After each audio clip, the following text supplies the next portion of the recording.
A very warm welcome to all of you to Ayurvedic Healing and Beyond podcast, and this is your host, Dr. Vignesh Devraj. In today's episode, let us discuss about autoimmune conditions. I've seen multiple patients. Once they get diagnosed with an autoimmune conditions, more than the body, what is happening, their mind goes through a terrible experience.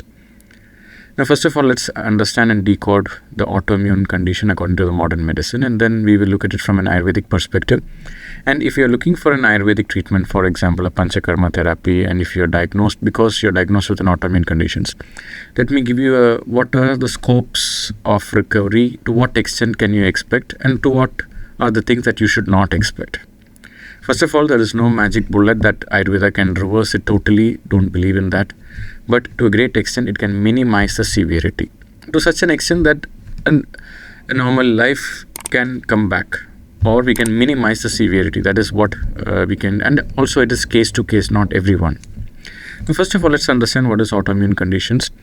There are multiple diseases that fall under the autoimmunity spectrum. For example, psoriasis, psoriatic arthritis, rheumatoid arthritis, inflammatory gut disorders like IBS or Crohn's disease, ulcerative colitis, even multiple sclerosis, scleroderma. There are various diseases that falls under the autoimmune spectrum. Now, if you look at a vague, brief definition of autoimmunity, it is the immune system that is supposed to protect the body is doing the opposite. Instead of protecting the body, it is fighting against the body. So, and in modern medical textbooks, it is called an idiopathic, like this is a disease of unknown origin. They say for an unknown reason, the immune system that is supposed to protect the body starts hurting itself or fighting against itself, which will have a severe side effects because of that. Now, this is what you see as a definition for autoimmune conditions. Now, there are various hypotheses. Why is the immune system that is supposed to protect you, affecting you? Now, one of the hypotheses is in Ayurveda, there is a disease spectrum called Vata Rakta. It is considered as one of the most difficult spectrum of diseases to treat. And if we catch it early, it's much easier to treat. As it progresses and it gets deep-seated in the body, it becomes more and more challenging to reverse it or minimize it. And autoimmunity can be correlated with the spectrum of Vata Rakta in Ayurveda. Now, if you say Vata Rakta, Vata is the element of wind and space, and Rakta, it is the element of Pitta, that is the fire and water element, and also it's the blood that we see. It's a tissue or dhatu called Rakta. When the Rakta dhatu, when the blood, there is a toxins are present in it, or we call it ama is present in the blood. And when there is a deep malfunctioning of Vata, which spreads, it's like forest fire. There is fire and there is a wind. And if the trees are dry and if the wind is too strong, this fire can spread around and it can burn down the entire forest region till it burns down the entire thing and you have to restart everything. So this is a very vague analogy of what happens in Vata Rakta. Because when the blood gets malformed or malfunctioned with toxins or ama, and then there is a high increase in Vata, and then this spreads throughout the body and it will have a consequence according to that. That's a very brief explanation that I'm giving. So when you look at it from an Ayurvedic perspective, we have this concept called dhatus. Dhatus are the building blocks, like we say proteins are the building blocks, like amino acids. Like dhatus means that which protects, sustains, are the foundation blocks. So we have plasma, blood, muscles, fat, bone marrow. So like this, there are multiple building blocks in the body that supports the system. When something gets malfunctioned and it goes into the deep tissues of the body among the dhatus, this will have an impact, and that can fall under the spectrum of autoimmunity. Now, if you look at it, if there is too much of ama or toxins that goes deep-seated in certain layers of the body, and then the immune system, it is supposed to protect the body from anything that is foreign in nature that could be quite dangerous or not easy for the body's integrity. Let's say that you have let's say that there is a military and there is curfew in the place, and there is a lot of terrorists occupied in a region. Then immediately the government will release a group of commandos or special forces who are, very good at handling with these kind of terrorists. Now imagine they go to that land and civilians will be there and the terrorists will be there. Now what makes the whole encounter successful is when they are able to identify who's the real terrorist and bring them down. But if they mistake a civilian to be a terrorist, then it will be a problem. So they have to make sure that they are able to identify a real terrorist and make sure they protect the civilian. But sometimes, imagine these special forces are very tired and they are not able to do the right thing. And sometimes the terrorists can also behave like they are civilians, or they don't have the intelligence to discriminate who is a real civilian that they are supposed to protect or a terrorist. And sometimes they could end up killing the civilians instead of protecting the civilians, thinking that they are terrorists. This is just a vague analogy. So sometimes when the body has high levels of ama can be vaguely translated as toxicity. And in fact, one of my favorite ways to describe ama is, ma is my purest self. We have two sounds, a and ma. Ma is my purest self and a is that which is not me. So whenever I consume or expose certain things to my body, and once it enters my aura or my body, and if it is not integrating with my system, that which is me, that is a potential ama. So you have a guest coming to your home and they are not integrating with your family values, they are not speaking your language, they are disrupting the entire ecosystem and the harmony in your home. That person is an ama. That guest is creating more turmoil and chaos than peace and good joy in the home. Usually when a guest comes, we look for having some joy and good time. But if the guest is doing the opposite, then that guest is unwelcome.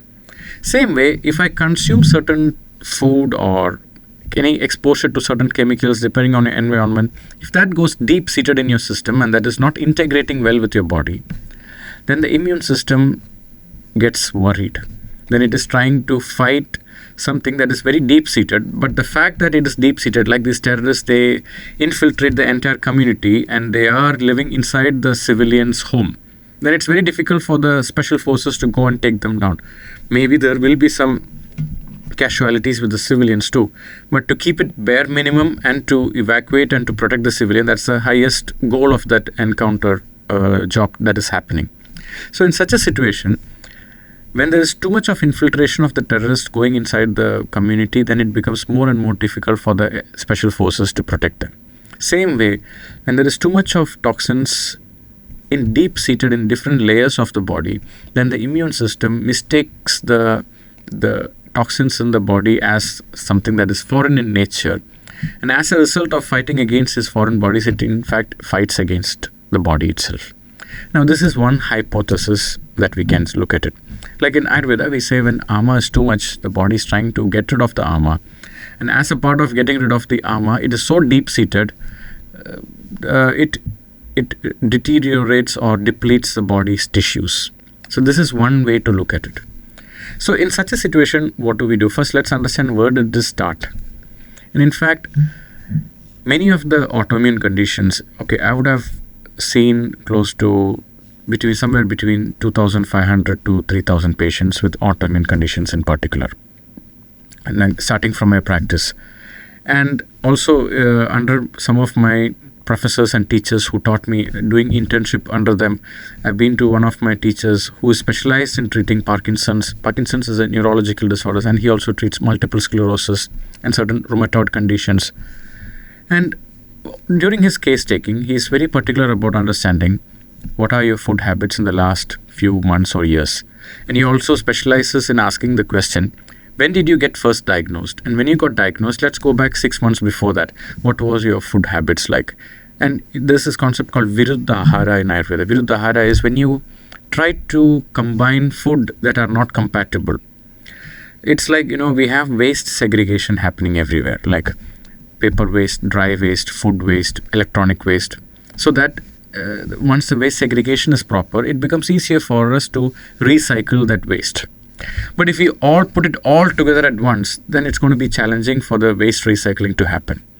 The same way, like even when you put clothes in the washing machine, you try to separate white clothes with dyed clothes, like black dyed clothes. If you try to put both of them together, and maybe you are washing it, but in the end, the colors could mix up.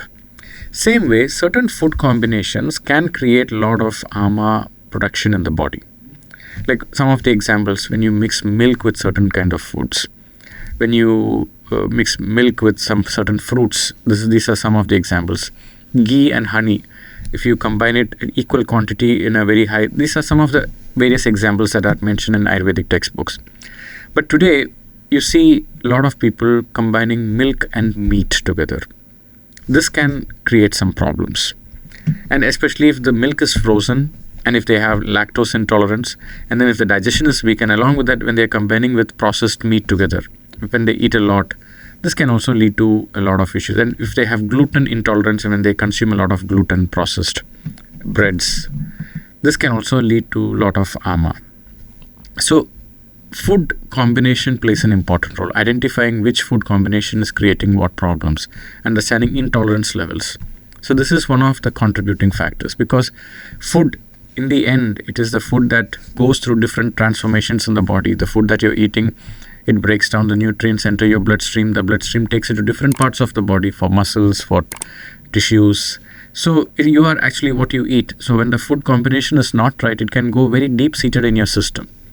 And after a very long period, you're able to feel, you're feeling tired, you're feeling lethargic, certain problems are happening in your body, it goes undetected. And then suddenly you get this diagnosis, there is an autoimmune conditions. And then people blame it on genetics. Yes, let us not discount the triggering supporting factor of genetics. If somebody has a tendency of genetic predisposition for autoimmune conditions, there is a possibility it can happen, especially when it comes to arthritis or psoriasis. I've seen rheumatoid arthritis can get transferred. So if it is there in the family, they have to take extra care to make sure that, they don't fall into that same trap again. It doesn't trigger them like the way it had happened to their ancestors or their parents or immediate ancestral people. So in such a situation, food combination plays a role. And in some people, exposure to certain chemicals, or in some people, when they live in certain communities or certain climatic situations, or if the air quality index, if it is not that great, and exposure to a lot of chemicals, this can also contribute to certain toxins in the body. Another thing that is about stress. Most of the conditions, including psoriasis, multiple sclerosis, I've seen, when I ask them, what are the triggering factors? What makes it worse? During the consultation, when I ask them, so when it comes to autoimmunity, it will always goes in waves. There will be times when it spikes and the symptoms are worse, and there will be times when symptoms are self-limiting. It just limits on its own. But once I ask them, can you tell me, have you ever observed what contributes this autoimmune conditions to get worse? Most of them, I wouldn't say all, but a lot of them definitely point out, whenever I get stressed or emotionally low or I shut down, the symptoms can get really worse. Either the pains are worse. If it is irritable bowel syndrome or ulcerative colitis, it immediately impacts on their gut health. And if it is psoriasis, the rashes become worse, and that the hives are and the itching also tend to happen in some cases, with showing like the differential diagnosis with allergies. So stress plays an important role. And what happens when people undergo stress, their tendency to eat unhealthy food can also go up, because stress feeds on its own other unhealthy habits, and then they get exposed to unhealthy environments, and then they are stuck. It feeds on its own. So this is one way to look at autoimmune conditions, just to understand where this is coming from, why the body is attacking itself, and what is the way forward, how to reverse this. And so we spoke about food combination, we spoke about exposure to certain toxins, and we spoke about stress levels. And there is another element to this, that is when the body is lacking certain vitamins, or when the body is lacking certain trace elements that are important for the body, this can make it worse. So there are multiple patients who say that once they start supplementing vitamin D3, their symptoms in certain autoimmune conditions started getting less. This is just one vague idea I'm trying to say. So having trace elements, certain vitamins levels, to make sure that this is on right balance, this is very important. So that's another thing that we need to look into it. So that's why blood reports will help. And Once we know this is the diagnosis, what I personally take time with the patient is, this is not the end of the world. Usually their biggest fear is, most of the doctors will say there is no real treatment. You just need to have maybe take an immunosuppressant for the rest of your life. And you have to take care of yourself by not getting exposed to unhealthy environments, maybe not get infections because you're taking immunosuppressants, so your immune system is not at its peak or best. And then they go through emotional, my life has come to an end. A lot of things go through them. And then they have this question, why me? What did I do wrong? What is happening with me? What can I do to reverse this? And they go on a downward spiral, and they go through certain depressive bouts as well because of this. But if they have the right support system, it is fantastic. Another thing that I've observed, whenever a patient gets diagnosed with autoimmune condition, I always make sure that I take time with their bystanders. Bystanders means whoever is supporting them. It could be their partner, wife, mother, husband, children, or parents, or their friends, whoever is taking care of them. Because they also go through an enormous burnout, near burnout experience taking care of them, because they have to constantly motivate them because their energy levels are low. Mentally, they feel very low and they don't know how it can be reversed. Nobody has a real answer. And usually the patients are like, I need to know which doctor can come and give me that magic bullet and reverse this condition and tell me now you can run and you can be free for the rest of your life. They expect that kind of an answer, but which never happens. So, what cannot be cured has to be endured. But it's not that you have to endure it at its worst. We can do a lot to minimize the severity of this condition. This is where we have to look at it. So in Ayurveda, when people say, can Panchakarma really reverse this condition and cure it? No. Panchakarma can help.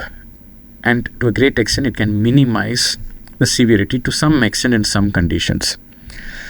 In some of the situations, for example, like inflammatory gut disorders, let's say somebody suffering with ulcerative colitis or irritable bowel syndrome, some of the Panchakarma therapies should not be done. Like we have 5 therapies in Panchakarma, not all of them can be done. There are very few therapies that can be done. It has to be diagnosed and prescribed case to case. So this is one thing I tell them.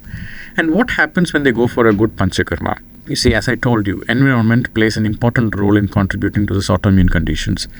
Healthy food, good environment, peaceful places where they are feeling pampered and taken good care. Once they get into an environment like this, so this is what I tell them. It's not that the medicines are going to treat them. The whole environment, change of environment, they have a shift from that environment. And you are surrounded with people who are really taking care of you, or invested in your well-being, who are invested in your betterment. And on top of that, you have a good regular sleep, you wake up on time. Maybe many of the autoimmune conditions, sometimes the sleep can be disturbed. We need to correct that. One of the causes of Vata Rakta mentioned in Ashtanga Hridayam is when people stay awake very late at night. This can also contribute to Vata Rakta. So we focus a lot on correcting the sleep. We do a lot of Panchakarma therapies depending on that case-to-case situations. And a lot of therapies to calm down the high Vata. This is also parallelly done. And depending, we do a lot of blood work to understand what is missing in the body. If something is excess, what can be done to minimize something is missing? What can be done to, improve that? Like one of my professors, he used to say, when doshas are excess, it's a problem. But when doshas are low, it's okay. Just to give you an example, high cholesterol is a bigger problem than lower cholesterol. Both are problems, but high cholesterol is a bigger problem than low cholesterol. On the contrary, high vitamin D3 is also a problem, but it's not as terrible as low vitamin D3. Yes, high vitamin D3 is also a problem, but not as problematic as a vitamin D3 deficiency. So certain elements is more problematic when they are deficient. Certain elements in the body, they are more problematic when they are in excess. So our duty of doing a blood work is to understand what is excess that needs to come down and what is deficient that needs to be topped up. And on top of that, we make the patient's metabolism slightly better. So it is not like you do a Panchakarma once and it is reversed and I can go and walk and do whatever I want. Everything is really case to case, and don't take it in my face value whatever I'm saying that it can be reversed or it cannot be reversed. Just like I cannot give any guarantee here. There is no guarantee here. But a successful doctor, they are able to identify their prognosis to such an extent, maybe we can minimize this to some extent. Maybe we can minimize this problem to some extent. Maybe their gait and the movement can be improved. Maybe their gut health, the bloating tendencies and the gut bowel movements can be slightly modified and improved. Changing of diet, changing of certain other lifestyle practices that they have been engaging in. All of this put together, when they do a 2 or 3 weeks, usually some of the autoimmune conditions, I minimum recommend them come for at least 21 or 28 days, if depending on the severity. And after that, they see that, okay, I can function normally, but maybe not as I used to be, but still I can get all the things that I want to do. This is how we try to understand the concept of autoimmune conditions and how Panchakarma helps. Usually try to speak to the doctor beforehand if you want to go to a Panchakarma and see what are the benefits. And once you go there, don't expect everything to turn around immediately. The first 1 or 2 weeks, or maybe the first week itself, you might see certain flare-ups could happen. And it will come down. But you need to surrender to the whole treatment and give feedbacks to the doctor, and the doctor will work with you to make sure that how it can alleviate and minimize and make sure your severity is as minimized as possible.